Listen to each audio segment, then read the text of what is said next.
इससे पहले राजतंत्र चलता था। अगर राजा लायक निकला तो हमारे लोगों का, प्रजा का कल्याण हो जाता था। अगर राजा नालायक निकला तो मनचाहा कानून थोप देता था, जिससे जनजीवन, गढ़, लोगों का जो जिंदगी है अस्त व्यस्त हो जाता था। एक उदाहरण मैं आप लोगों को बताना चाहता हूं। पहले जब राजा लोग सैर सपाटा पे जाते थे, गांव के भ्रमण पे जाते थे, तो उस दरमियान में उनको देखते ही के साथ में अगर कोई सुंदर महिला दिख गई तो उस महिला की इच्छा हो या ना हो, नियम था, उसको राजभवन में दासी बनना ही पड़ेगा। My dear lovely students, our responsible parents, teachers, आज बहुत ही महत्वपूर्ण दिन है और इस महत्वपूर्ण दिन को सेलिब्रेट करने के लिए आज हमारे शहीद Veer Narayan English medium school घोड़ी में हमारे सभी जिम्मेदार साथी यहाँ पे उपस्थित हैं।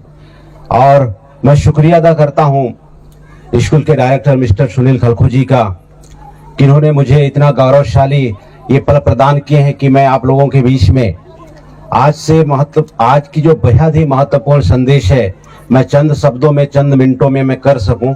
बहुत ही ज्यादा मैं प्राउड फील कर रहा हूं आज के दिन पे। तो साथियों, ये जो आज हम लोग गणतंत्र दिवस मना रहे हैं, ये 76 ईयर्स कंप्लीट हो गए हैं और हम लोग हमारे जो महापुरुषों के संघर्ष के बदौलत ये जो गणतंत्र दिवस आज उनकी संघर्ष को हम लोग सेलिब्रेट कर रहे हैं। तो ये क्या है, थोड़ा सा हम लोग बारीकी से समझने का प्रयास करेंगे। और ये महज मुझे भाषण देके चले जाना है, ऐसा नहीं है मामला। ये डे टू डे लाइफ में, ये सुबह से लेके शाम तक आप लोग इसको जीवन यापन करते हैं, गुजर बसर करते हैं। मैं बहुत ही साधारण शब्दों के दरमियान में मैं अपनी संदेश को देने का प्रयास करूंगा ताकि लोगों को समझ में आवे।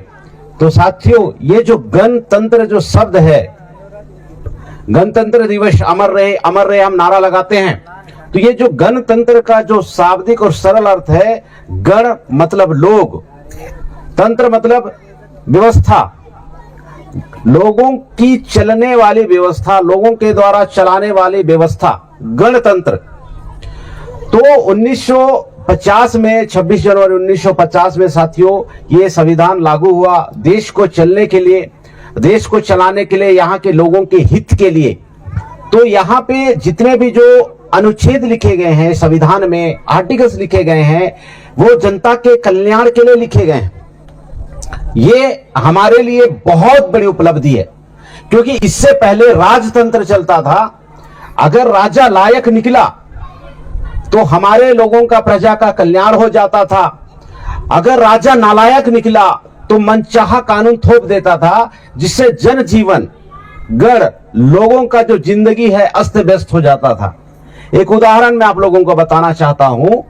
पहले जब राजा लोग सैर सपाटा पे जाते थे, गांव के भ्रमण पे जाते थे, तो उस दरमियान में उनको देखते ही के साथ में अगर कोई सुंदर महिला दिख गई तो उस महिला की इच्छा हो या ना हो, नियम था, उसको राजभवन में दासी बनना ही पड़ेगा। कितनी भयंकर मामला है। किसी महिला को दास व्यवस्था पसंद नहीं है, दास बनना पसंद नहीं है, लेकिन राजतंत्र के कानून के वजह से, राजतंत्र की व्यवस्था की वजह से उसको इच्छा हो या ना हो, उसकी मजबूरी है, उसको वहां पे उस गुलामी को स्वीकार करना पड़ता था। कितनी भयंकर बात है। लेकिन 1950 जो संविधान लागू हुआ, डॉक्टर भीमराव अंबेडकर साहब ने उस व्यवस्था का पोस्टमार्टम करके जनता की व्यवस्था को बाकायदा यहां पर उन्होंने लागू करने में कामयाब हुआ। आज वही व्यवस्था लागू है। तो ये इंसान के लिए कितनी बड़ी बात है। लेकिन अगर हमें समझ में नहीं आवे तो हम डे टू डे लाइफ में इसको कैसे इंप्लीमेंटेशन कर सकते हैं, कैसे हम लोग इसका जीविका गुजर बसर कर सकते हैं। 1950 से पहले हमारे एसटी, एससी, ओबीसी माइनॉरिटी के लोगों को पढ़ाई करने का, शिक्षा ग्रहण करने का अधिकार नहीं था। हमारे लोगों को संपत्ति रखने का अधिकार नहीं था। आज के समय में अगर आपका जेब खाली कर दिया जाए, और बोला जाए कम से कम आप इसमें 2-4 दिन गुजर बसर कीजिए, सप्ताह भर गुजर बसर कीजिए या महीना भर गुजर बसर कीजिए, आप हैरान हो जाएंगे। आप लोगों की कुलबुलाहट, अकबकाहट को मैं समझ सकता हूं। अगर एक दिन ना रहे तो तकलीफ होना शुरू हो जाता है। हमारे पुरखों के ऊपर में 1950 से पहले पहले संपत्ति नहीं रखने का कानून था, शिक्षा नहीं लेने का कानून था। आज मैं 2 शब्द आप लोगों के बीच में रख पा रहा हूं, इसका पूरा पूरा श्रेय शिक्षा को जाता है। अगर मुझे शिक्षा ही नहीं मिला होता तो ये जो 2 बातें मैं आपके सामने रखने में कामयाब हो रहा हूं, मैं कभी कामयाब ही नहीं हो पाता। तो साथियों, ये जो गढ़ है, जो गढ़ लोगों को चलने के लिए जो व्यवस्था है, लोगों के द्वारा चलाने वाली जो व्यवस्था है, वाकई में ये हमारे लिए किसी वरदान से कम नहीं है, किसी ब्लेसिंग से कम नहीं है। इतना महत्वपूर्ण मामला है। इसीलिए मैं इस शहीद Veer Narayan English medium school के इस मंच के माध्यम से तमाम हमारे देश के 140 करोड़ नागरिकों को अपील करता हूं, बहुत मार्मिक अपील करता हूं मैं, कि आपको जिम्मेदारी के साथ में जहां भी कॉन्स्टिट्यूशन का, संविधान का आप लोगों को प्रशिक्षण सुनने को मौका मिले, अटेंड करने को मौका मिले, जरूर आप इसे अटेंड कीजिए। और मेरा स्ट्रांगली रिकमेंडेशन है कि इस संदर्भ में भारत मुक्ति मोर्चा मेरा फेवरेट है। क्यों भारत मुक्ति मोर्चा मेरा फेवरेट क्यों है? क्योंकि यहां पे आपको निष्पक्ष रूप से, बिना काट छांट किए, बिना चालाकी से जो सही है उसे सही बताया जाता है और जो गलत है उसे गलत बताया जाता है। इस मंच के माध्यम से मैं तमाम हमारे जिम्मेदार पेरेंट्स लोगों को, हमारे टीचर्स लोगों को एक चीज कहना चाहता हूं, जब कभी भी आपको भविष्य में मौका मिले कि हमारे ब्लॉक में, हमारे जिला में भारत मुक्ति मोर्चा का 1 दिवसीय प्रशिक्षण कार्यक्रम है, सभा कार्यक्रम है, आप लोग जाइए उस जगह पे, आप लोग वहां की वक्ताओं की बातों को जरूर सुनिए। डेफिनेटली 100% बहुत बड़ा फायदा होने वाला है, क्योंकि ये संविधान से देश चल रहा है और संविधान का जो इंटरप्रिटेशन है, इसकी जो व्याख्या है, वो हर जगह आपको देखने को नहीं मिलेगा। कुछ जगह पे आपको देखने को मिल सकता है, लेकिन जो ओरिजिनलिटी है, जो इसको वास्तव में जनता को बताना चाहिए, हो सके वो चीज वहां पे सुनने को ना मिले।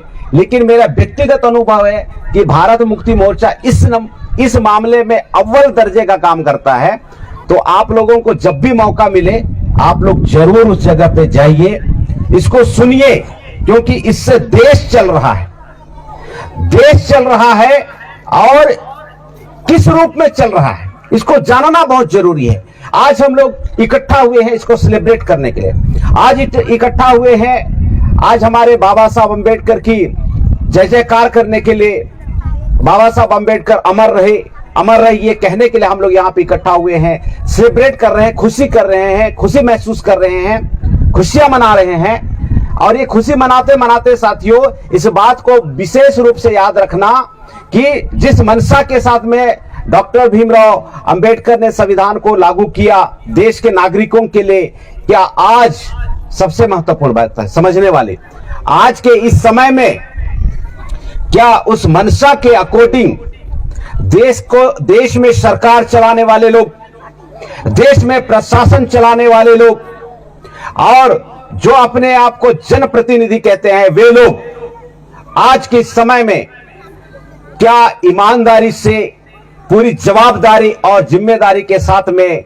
गणतंत्र को चलाने में मदद कर रहे हैं या नहीं कर रहे हैं, इस बात को समझना बहुत जरूरी है। साथियों, मैं एक उदाहरण के माध्यम से मैं बताना चाहता हूं। अभी आप देखेंगे छत्तीसगढ़ के अंदर में बस्ती बस्ती में, समूह समूह में भयंकर लड़ाई चल रहा है। लोगों की व्यवस्था जब 1950 में लागू हुई कि लोगों की व्यवस्था लोगों के भले के लिए चलेगा, ये व्यवस्था, तो जब वहां पे समानता है, संविधान में स्वतंत्रता है, बंधुता है, भाईचारा के आधार पे न्याय है, तो साथियों आपके बस्ती के बाजू में झगड़ा कैसे हो रहा है? तो संविधान की लागू होने की खुशी जितना है हमें, उतना ही आज के समय में संविधान को अमल नहीं किया जा रहा है, उस बात का तकलीफ है। तो मैं तमाम हमारे जिम्मेदार साथियों से मैं अपील करता हूं कि इसको भी सुधि लेने की जरूरत है कि अगर लोगों की व्यवस्था को चलाने के लिए संविधान है, लोगों का राज होना चाहिए उसके लिए संविधान है, तो लोगों लोगों में झगड़ा कैसे हो जा रहा है? ऐसा तो नहीं होना चाहिए, क्योंकि एक क्रिया का अलग अलग प्रतिक्रिया नहीं हो सकता। एक एक्शन का अलग अलग रिएक्शन या रिजल्ट नहीं हो सकता। उदाहरण के लिए साथियों, ये जो साउंड सिस्टम चल रहा है, इसको पावर देने का काम इलेक्ट्रिसिटी कर रहा है, बिजली कर रहा है। तो बिजली को अगर हम लोग इसका क्रिया करें तो उसका जो परिणाम है, उसका जो रिजल्ट है, इक्वल निकलता है। आप इस घर में बल्ब जलाइए या हमारे सामने वाले भाई के घर में बल्ब जलाएंगे, तो उसकी जो रोशनी है 110 वाट की जो बल्ब की रोशनी है, वो इक्वल परिणाम आएगा। ऐसा नहीं कि भाई यहां पे ज्यादा जलेगा वहां पे कम जलेगा, ऐसा मामला नहीं है। एकदम इक्वल सेम परिणाम, एक क्रिया का प्रतिक्रिया सेम होता है। तो साथियों, संविधान बोल रहा है यहां पे समानता का अवसर है। आप देखेंगे कि आज का वर्तमान सरकार समानता के विरोध में लोगों को भड़का के भयंकर लड़ाई चल रहा है, बस्ती बस्ती में लड़ाई चल रहा है। अभी हमारे बस्तर के मित्र के द्वारा हमें कुछ वीडियो भेजा गया, वो सोशल मीडिया में डालेंगे। रूपनारायण का यूट्यूब चैनल है, उसमें डाला जाएगा, उसमें जरूर दिखेगा। सुनील खलखो यूट्यूब चैनल, उसमें डाला जाएगा, जरूर आप उसको देखिएगा। संविधान में समानता का अवसर है, समानता, बंधुता, न्याय, ये मापदंड है लोगों के चलने का। लेकिन आप हैरान हो जाएंगे, मैं बस्तर का घटना बता रहा था कि वहां पे एक महिला की मृत्यु हो जाती है और पड़ोसी गांव वाले लोग उस महिला को उनके निजी जमीन में भी दफनाने नहीं दिया जा रहा है। तो साथियों, मैं ये बताना चाह रहा हूं कि जब लोगों के पास में संविधान के माध्यम से समानता, अगर मैं मर जाऊं तो मुझे भी दफनाने के लिए स्वतंत्रता होनी चाहिए, आप मर जाएं तो आपको भी वहां पे दफनाने की स्वतंत्रता होनी चाहिए। लेकिन ये हमारे छत्तीसगढ़ के बस्तर संभाग की घटना है साथियों, कि जो मृतक परिवार लोग अपने निजी जमीन में, कब्रिस्तान में भी नहीं, निजी जमीन में उनको दफनाना चाह रहे हैं। पड़ोस गांव के लोग आके उसका विरोध कर रहे हैं। संविधान बोल रहा है कि हर किसी को समान अवसर मिलेगा। हमारे बाबा साहब की जो संकल्पना थी वो समानता पे था, न्याय पे था, बंधुता पे था। लेकिन आज की जो वर्तमान सरकार है वो लॉ एंड ऑर्डर मेंटेन ना कर रहा और वहां पे झगड़ा का माहौल खड़ा कर दिया। तो साथियों, इसीलिए बाबा साहब अंबेडकर अक्सर कहते थे कि संविधान कितनों ही अच्छा क्यों ना हो, अगर इसको अमल करने वाले लोग बुरे ही होंगे तो अंततः संविधान बुरा ही साबित होगा। आज किस महत्वपूर्ण मौके पे मैं ये कहना चाह रहा हूं साथियों कि ऐसा बुराई को पैदा करने वाले लोग कौन हैं, आपको इसको जिम्मेदारी के साथ में पहचानना पड़ेगा। क्योंकि अगर आप लोग झुठलाते हैं, अरे मुझे पता नहीं था, तो मुझे पता नहीं कहने से हकीकत बदलने वाला नहीं है, या आपके ऊपर में, आपके बच्चों के ऊपर में जो समस्या आ सकता है वो समस्या छट नहीं सकता है। अभी मैं इस रोड पे जा रहा हूं, सामने अचानक खड्डा आ गया है, उदाहरण के माध्यम से समझाने का प्रयास कर रहा हूं। और मैं मोटरसाइकिल में जा रहा हूं, खड्डा सामने है, मुझे नहीं पता है। अगर मेरी मोटरसाइकिल उस खड्डे में घुस जाती है, मुझे नहीं पता था, रिजल्ट क्या होगा, मैं गिरूंगा ही। पता होते हुए भी घुसूंगा तो भी गिरूंगा, नहीं पता है तब भी उसमें जाऊंगा तब भी मैं गिरूंगा। तो किसी भी चीज को जानने या ना जानने के वजह से परिणाम में फर्क नहीं आता है। इसलिए मैं हमारे जिम्मेदार पेरेंट्स लोगों को इस मौके पे मैं ये कहना चाहता हूं कि आपको संविधान ने समानता दिया, आपको स्वतंत्रता दिया, आपको भाईचारा और न्याय के आधार पे समाज में जीने का और राष्ट्र में जीने का अधिकार संविधान दिया। लेकिन आज के इस मौके पे आपकी समानता को कोई लोग छीनने का भी काम कर रहा है। तो आज इस खुशी को मनाने के साथ साथ में यहां से जाने के बाद में आपको 24 घंटा चौकन्ना रहने की जरूरत है कि समाज का वो कौन सा दुश्मन है जो हमारी समानता का अधिकार को छीन रहा है, हमारी स्वतंत्रता को छीनने का असफल प्रयास कर रहा है, ये जानने का अधिकार आपको है, क्योंकि गणतंत्र लोगों के द्वारा चलता है साथियों। और इस गणतंत्र को प्रभावित करने के लिए असामाजिक तत्व सरकार के स्तर पे, प्रशासन के स्तर पे और सामाजिक स्तर पे बेहद सक्रिय तरीके से काम कर रहे हैं। और मेरी जिम्मेदारी बनती है कि इस षड्यंत्र को आप लोगों के सामने पर्दाफाश करना बहुत जरूरी है, ताकि आप इसका भरपूर तरीके से फायदा उठा सके। राजतंत्र की जो तानाशाही थी वो आप लोगों के ऊपर भी जितनी ज्यादा बुरी थी, इस लोकतंत्र में भी तानाशाहियों के द्वारा आपके ऊपर में किसी चीज को अनावश्यक रूप से थोपना वो भी बहुत बड़ा षड्यंत्र है साथियों। इसलिए इस मौके पे एक संदेश के रूप में मैं ये कहना चाहता हूं, संविधान बहुत अच्छा है, लोगों के भले के लिए बनाया गया है, लेकिन इसका दुरुपयोग आपको लोगों के लिए बहुत बड़ा समस्या खड़ा कर सकता है। इसलिए आज किस मौके पे मैं ये कहना चाहता हूं कि कौन है वे लोग जो आपके विरोध में काम करके आपका समानता छीनता है, अवसर की समानता छीनता है, शिक्षा की समानता छीनता है, हर तरह की समस्या खड़ा कर रहा है। उसको भी जानने के लिए भारत मुक्ति मोर्चा का जो बैठक उसको फॉलो कीजिए, उसके सोशल मीडिया के हैंडल्स पे बहुत सारे जानकारियां मिलता है, उसको भी फॉलो कीजिए, ताकि वास्तव में जो बाबा साहब की मंशा थी 1950 में संविधान लागू करके लोगों का तंत्र बनाने का, गढ़ का तंत्र बनाने का जो उन्होंने सफल प्रयास किया था, उसको 100% हम लोग इम्प्लीमेंटेशन करेंगे मिलके, आप और हम। तो साथियों, इस मौके पे मैं इतनी ही बातें कहते हुए मैं अपनी बातों को विराम देता हूं।